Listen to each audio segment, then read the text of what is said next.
Hey everyone, it's Nathus, and I'm here with another last winter booster kit opening from SolForge Fusion. So again, I got my Kickstarter product today, and I'm opening a couple boosters to try to get through and see some of the really cool new last winter cards.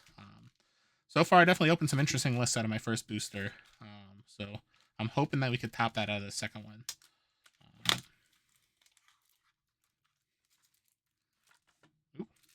Right off the bat, we got two Exalts. Both of them, if I'm not mistaken, are from previous sets. I like to slow roll it, so I got to be careful about how I open these moving forward. So we're going to start with our Aloyan. I'm going to focus a little bit more on some of the newer cards, like I did in the previous, and then we'll go from there.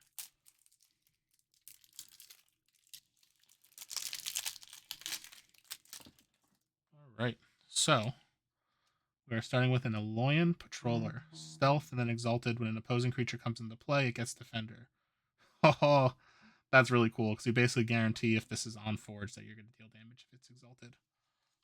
We've got Arrogant Virtuoso, which is a card we've seen before. Combat Scavenger, another card we've seen before. Electronet. Lightforge Sentry. Portatron 2000. So far, this is most... Ooh, okay, I'm excited about this. We've got Reconstruct. So level 1, it's double a creature's power. Levels 2 and 3, it's free. So this is a really cool card. It is level gated, though. But still, this is a card that I've been really excited to see. I think this might be my first Reconstruct. We've got a Soltar, the Forge Master, which is an Exalt. Or a Soulbind, which is from set 2 as well. We've got another Spirit Seal Infiltrator. We saw this last time, so I'm not going to go too in-depth with ones we've already seen. We've also got a Silver Arc. So you may give a creature +7/+7. When you replace a creature in this lane, give your creature +7/+7 and then destroy this. Now let's look at our Forgeborn as well as our Soulbind. So we've got Crux Cobalt. So Synaptic Siphon, give a creature -4, give a creature +4. Unify, we got to get a little closer because there's a lot of text here. Give a creature +3/+3. If it's in a lane with one of your Exalts, you may set another one of your creature's attack or health equal to the previous creature's attack or health. That's a really interesting ability. Now, finally, we've got Mind Wipe.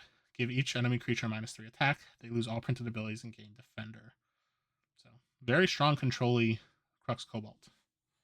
And then we've also got our Soulbind from Soltar. So it makes an Honor Guard as well as an Elite Honor Guard.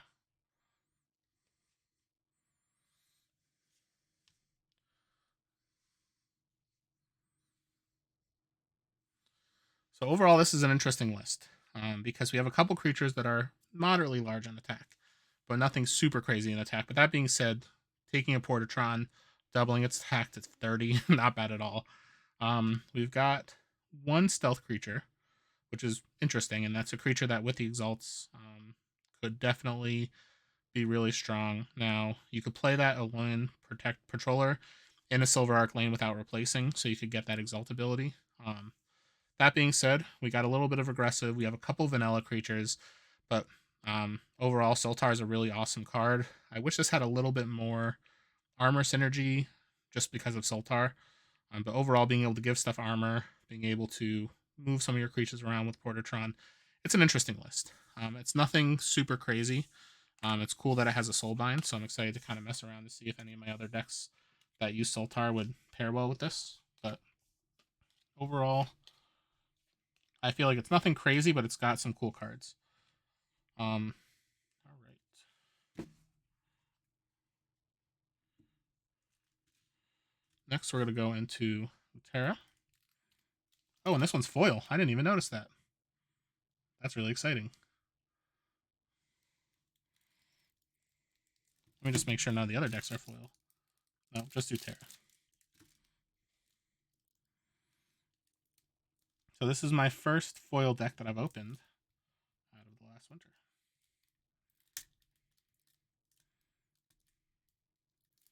It's nice that it's starting with a Botanimate. It's starting off strong. Oh no. The way this opened just bent the Botanimate a little bit. I've got to be a little more careful. So we're starting off with that nice foily Botanimate. We've got a Deep Branch Prowler. We've got a Ferocious Packmaster. Hard-shelled Beetle. So while this has increased attack, you give it additional armor. Haunting Lotus, which basically gives it spirit in addition to its plant with the word haunting. Lycian Shard, so you could activate to give attack and breakthrough this turn by removing energy counters. You've got a Nature's Progression, so you basically got to upgrade a card and you give additional attack, and at level 3 it's free, which is really cool. Spring Bloom Wartusk, so each player will gain health with Spring Bloom.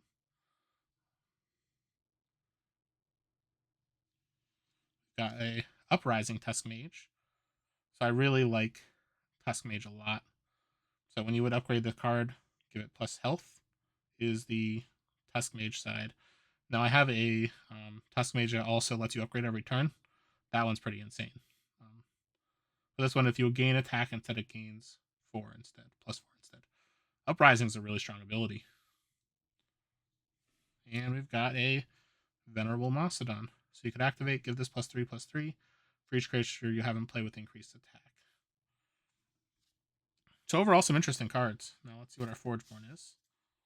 We've got a Nova with Crimson Thorn. So we saw that one before. We got Bounty, and we got Nova's Might. So overall, this deck is not as exciting as I would have hoped. So the Packmaster could have increased attack, so you could kind of synergize with the Mastodon. We only have one way to upgrade cards, which is that Nature's Progression. So there's not a ton that synergizes with that Tusk Mage. You do have some life gain, which is nice, but there's really, most of these cards don't have a good way to get additional increased attack without basically Nature's Progression or Lycian Shard. So overall, there's definitely some interesting cards here. I feel like for a foil deck, I don't know if this is one that I would actually push to play. That being said, it's always nice to get some cool foil cards, and definitely happy about that.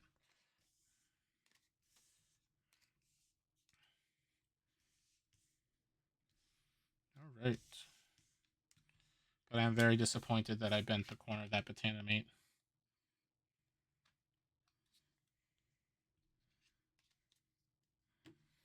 They need a pull tab. I'll say it again. Because this is really hard to get those out of here efficiently. And I don't like to use a knife when I'm opening cards, but maybe that's the way that I'm going to have to move moving forward. Alright. So, we're going into our Tempest. We've got Aether Tap. This is a card I've liked a lot. So give a creature attack. If it's in a lane with an Exalt, you could play Spell Sprites or Spell Swarms. We've got Aetor. Move an Exalt to another lane. Aetor is just really strong, so I'll show the Soulbind from Aetor in a second. Charger Mammoth. Always a great card. Flamebreaker Invoker. This was not in set 2, and I'm happy to see it's back to set 3. Mount of Heroes. Again, love this card. In my opinion, it's probably the best red Exalt. We've got Scorchmane Dragon, a set 1 classic. Another set 1 classic with Stoneskin. Stout Warstoker. Not super beneficial at level 3, unfortunately.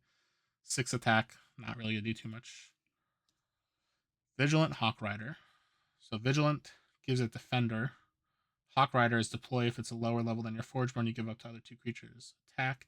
When this is opposed, this loses and can't get Defender and gets aggressive. So that's interesting. So if this is opposed, it gets aggressive. Otherwise, if it's unopposed, it does not. And then Wind Reverse here. Another really cool card that I love to see. So that Aetor has a Cloud Rift, which is when one of your creatures in this lane deals damage to an enemy player, transform it. Transforms into Sky Conduit. When one of your creatures in this lane damages the enemy player, deal that much damage to an enemy creature. So this is just a really strong card. And then we've got a Korok. Deep Burn at level 2. That's a new ability. deal damage to an enemy player. They can't gain health this turn. Stronghold, give one of your creatures 10 attack. If it's in lane with an Exalt, give it aggressive. And then Whirlwind, which was a set 1 ability. Both Deep Burn and Stronghold seem to be very strong. These are abilities that I think can be Forge Steel Mantis, especially with that Wind Reverse here, because basically keeping someone from gaining life when they have that infinite life combo can be really strong. Then Stronghold, if you have an Exalt in one of the lanes, which this deck has 2 sticky Exalts, basically you could out of nowhere just give something 10 attack and aggressive. So can be very strong in the right application. So overall, this list has some interesting cards. Ator, again, really good because it makes that Sky Conduit. Aether Tap because you have 2 cards that can basically end up in Exalts, or 2 Exalts that will stick on the board. Charger Mammoth's always great. Flamebreaker Invoker to give additional stuff aggressive is strong. Scorchmane's always a great card if you can get past the level 1. I feel like the only 2 really weak things here are the Stout Warstoker and the Vigilant Hawk Rider. Those are enough to make me potentially not want to play the deck because there's just 2 dead cards. That being said, you don't always have to play those cards, but if you have a hand with both of these and maybe a dead card from your other deck, it could just really hurt you. Especially because this is Defender unless it's unopposed. Or unless it's opposed. So it's like it's never going to deal damage to the player. But overall, it's an interesting list. Again, it's just, I feel like it's a couple of cards away from being very, very strong. But it's still not bad. There's just a lot of aggressive here, a lot of ways to pump attack. So with Korok, it could be just a very, very aggressive list. All right. Finally, we've got our Necreum.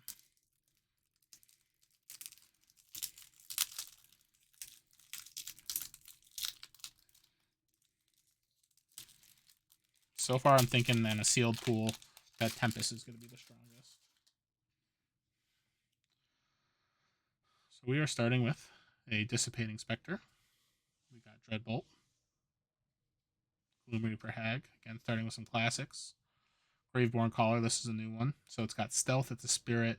When this deals damage to an enemy player, you could play a Brute. So it's just a nice way to continuously get bodies. Hantu, this is the card that everyone wants. Whenever your other creatures are destroyed, reanimate that creature in the lane unless the enemy player takes 7 damage. So there's a couple really good cards that could go with this. So I'm hoping to see a few of those, like River of Souls is a great one. We'll see if we can get any other good reanimation cards with this. Horrific Geist. Inferno Ritual can be really strong in that sealed format. Malicious Skeleton. So when it's destroyed, you may give a creature plus attack. River of Souls. All right, we got the Hantu with River. That's not bad. That's kind of the dream. So basically, you could reanimate your Hantu over and over. And finally, a Spiteful Reaper. So Spiteful is when this is destroyed, giving the opposing creature -6/-6, and it's got the Reaper ability as well. So that's going to be with a Cersei. And actually, depending on the meta, Grave Robbery could be pretty insane. So you could put a level 1 creature from an enemy player's banished pile into play in any of your lanes. So you can basically just steal something from your opponent. So if you need some synergy, let's say they have Hantu as well, you can make it so they're scared to play their cards and have them die because of Grave Robbery. Sorrow's another ability that's come back over. And then Cersei's Propaganda is give a creature -7/-7. If it's in a lane with one of your Exalts, you may give a creature +7/+7.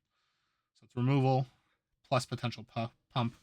So overall, I think that, especially on a sealed pool, this deck is probably my strongest. So you got Hantu, you've got Dreadbolt as removal, you've got River of Souls, so you can reanimate, you've got Infernal Ritual with a lot of cards that have destroy synergies, so that could be really strong. Let's see, are there any good activates here? The only real activate from a creature side is the mobility off Dissipating Spectre, so you don't really get a ton off the Wind Reverse here, but Hantu in a lane with the I can't even remember the name of the Sky Conduit. So every time it deals damage to your opponent, you could kill one of their creatures basically with Hantu's ability. Could be really strong. So I think that this Necreum list plus the Korok and Tempest list would probably be my go-to based on what I saw for sealed. But because this has Hantu with River of Souls and some strong removal, this is what I'm going to experiment with and see if I can make work for some additional constructed play. So I'm happy to see that Hantu and River of Souls combo. So overall, let me know what you think would be the best combo. And I'll be opening another booster very soon. So thanks for tuning in. I'll see you guys next time.